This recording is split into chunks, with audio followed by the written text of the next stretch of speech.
Oh, yes, hi. I'm back. Play the fucking intro. It's your We're turn. having such a good time. I don't want to get I love my Let's friends. play. Biggins. I love that. Okay, let's go. Sorry about the long absence. Life got in the way a wee bit.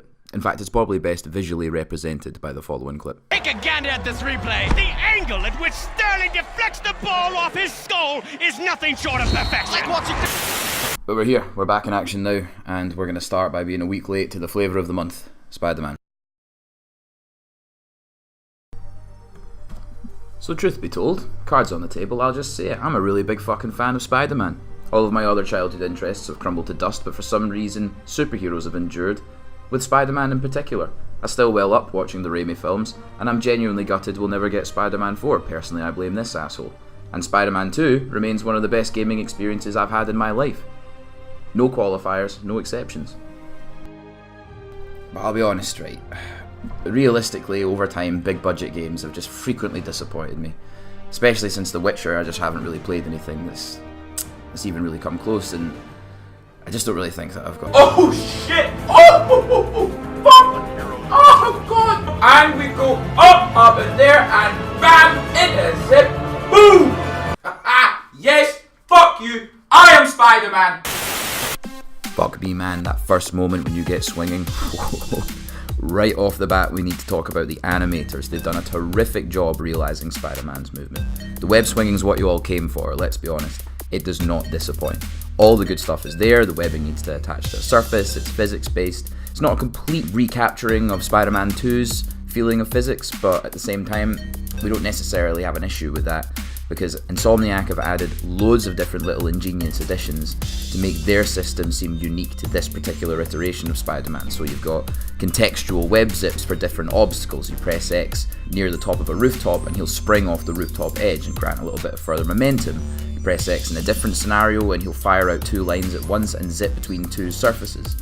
Little additions as well, like when you naturally bank round a sharp corner in a building, Spider-Man will throw out a little line and then just use the momentum of the line to carry himself around and turn sharp corners. It's just fucking sweet, honestly. And once you get a feel for it, you know, it's really easy to pick it up, but as time goes on, you'll become a master and you'll find yourself doing some sick fucking things as you traverse around Manhattan. Honestly, like, when you get that good, if you're the kind of person who uses the fast travel, I don't know what to say to you, man. Fuck you. I'd also like to pay particular attention to the fire escapes, man. Insomniac gave us an animation for Spider-Man to slip through them without breaking momentum. Can we just take a moment for some fucking applause for that? Because thank God, honestly, give yourself a round, let's have it. Now, for me, the second winner, the great winner in all of this, is New York itself. Now, I'm not overstating when I say that as far as I'm concerned, Spider-Man PS4 has the most interesting, vibrant, and fully realised iteration of New York I've ever seen rendered in a video game, and New York is covered an awful lot. I actually visited New York a few years ago, and seeing certain landmarks and certain locations that I recognised within the game actually managed to prompt some real, like, surreal and nostalgic feelings. You know, you got Radio City Hall, you got the Rockefeller Center, Grand Central Station, you know, like, for me, you see these things in the game so fully realised, and you're like, oh, nice. Sweet. New York's mint. However, here's the question. Is the game perfect? I mean, you know it's not, don't you? You do know it's not. The game is obviously great, but it's not perfect. So let's explore that. I mean, fuck it, I've stopped getting hate mail finally for the Doom review, so let's just piss off some Spider-Man fans, eh? Alright, first up, let's talk about interior sequences, because there's a lot of them. I don't really know how you're meant to get around this without having specific control schemes that are designed for the interiors of buildings. But as I have often found in Spider-Man games, and this one is no exception, having a traversal and combat system that is designed for moving quickly over long distances becomes counterintuitive and clunky when you're in confined spaces, especially when you consider the camera, which can get shoved up Spider-Man's asshole so much that it's so hard for you to see where it is that you're meant to be going. Certain moves, web zips and combat moves and jumps will vastly overshoot your target. You'll either get stuck on some environment or you'll just miss the target that you were trying to hit, which can fuck up the flow of your combat. Additionally, right, pet peeve incoming.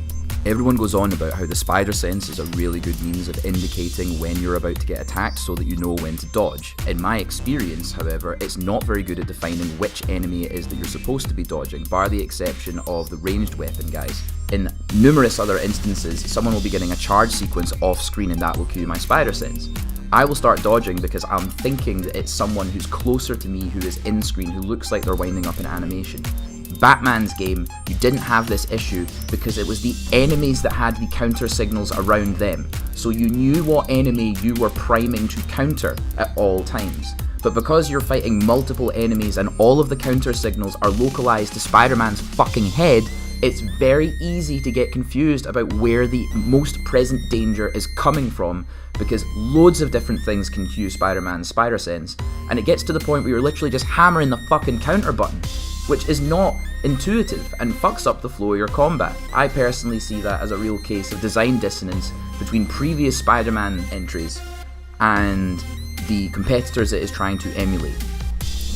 Now this may sound incredibly nitpicky in some ways, but from a gameplay perspective, this can be quite punishing when combined with the fact that the combat doesn't have any invincibility frames after you've been staggered by a hit. Now in fairness, that's not always a big deal, but at the higher difficulty settings, it seems that you're cutting about happy as Larry with full health and then all of a sudden, 3 seconds later, you're fucking comatose. So it can be a bit of a problem, and it seems a bit cheap.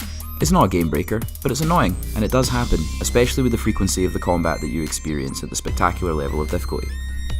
Look, I understand this may seem like a small point, but this relatively small issue of the counter system and the alerts being localized to Spider-Man's head, when using a combat system that is very well polished in this iteration of Spider-Man, but it's a combat system that's aped by so many of Spider-Man's competitors, it makes you realise that so much of this game is cobbled together, incredibly polished concepts by other successful games. And when you see it, you can't stop seeing it. Alright, okay, stop me if any of this sounds familiar. Using a frequency modulator to hack radio towers and reveal a portion of the map. Mandatory moments in the story where you need to play as an underpowered character in order to create a tense moment narratively, and also an excuse to use the game's fucking boring stealth system. A crafting system that's tied to the quest system. The quests need to be spammable in order to accrue more crafting materials, so consequently the quests can't have any story or narrative value whatsoever. A free-flow combat system that uses 3 major buttons, tends to prioritise simple combos and environmental interactions, and also utilises the gadget wheel. Oh yeah, and a fucking gadget wheel. Cheeky bit of base clearing. A relatively well optimised but frankly kind of dull stealth system where you rinse and repeat, taking advantage of locational stealth takedowns based on your height and your position in relation to the enemies. Is any of this sounding a little familiar to you? Listen, don't get me wrong, the game is very polished, and if you're in the mood for a game like this, you're gonna have a great time, okay? But here's the thing. There's so much to do in this game, right? But so much of it is something that you have done before. As soon as we start getting some boss fights and then we move into the game's frankly stellar third act, you just wonder, why isn't the rest of the game like this? There's moments where it's honestly fantastic. To be honest with you, I resent the fact that the final Spider-Man game that I've been waiting for is getting fitted into the tropes and trappings of the AAA games that I've been playing for 3 fucking years. Now, to be fair, it's almost certainly because of the considerable monetary investment and interest from both Marvel and Sony that it's quite difficult for Insomniac to justify truly outrageous decisions when so much of investor confidence will be sold upon what has worked before. I mean, look what happened with Cory Barlog in God of War. And this is their job to question these things, but in the heat of the moment when this is the 15th conversation you've had about this and all you need to do is get to the next meeting and you just need somebody to trust that this is going to be good, it's hard, man. All the stuff that he had to do to convince people to try and deviate from the established norm of the God of War mythology and of that particular franchise's tropes. And to be honest with you, I love God of War as much as the next guy, but it's not like that version of God of War was so different to what we've already played in other AAA titles. It was just different for God of War. And that guy had to fight tooth and nail just to get his game to be a bit like other games that were already successful. Like, it's so difficult to really push the boat out with franchises like this. And I just think, what a shame, you know? What a shame, because we could have had something, I feel like, with a bit more adventure behind some of the devs' decisions. we could have seen something that was pretty close to a fucking masterpiece, and instead we just got really solid, polished same. I mean, right, like, I'm the worst kind of armchair dev, right? Like, I have no experience in game design, but I have played far too many computer games for my own good, and it's getting to the point where I'm sorry, I'm harder to impress these days, legitimately, especially with games that have this kind of financial backing behind it. And an awful lot of love and polish has gone into this. I don't doubt for a second the talent and the commitment from the people at Insomniac. I'm just a bit frustrated at the state of AAA game development at the moment, as I'm sure an awful lot of people are, because as a consumer, I mean, I know fuck all and I notice it and it bothers me. So I can only imagine how frustrating it must be for someone who really, really knows their shit about game design and knows what's possible and knows what they could do and has great ideas, to be limited by a lack of vision by the people who decide where the money goes, essentially. And that's why all the innovations in the independent market at the moment. And that's a shame, right? And that's a fucking shame. But yeah, fuck it, man. If you're into this kind of thing, yeah, Spider-Man, go for it. Great game, super solid, super polished, annoying problems here and there. Really not anything that you've not seen before, but the web swinging's fucking banging. 8 out of 10. Why not?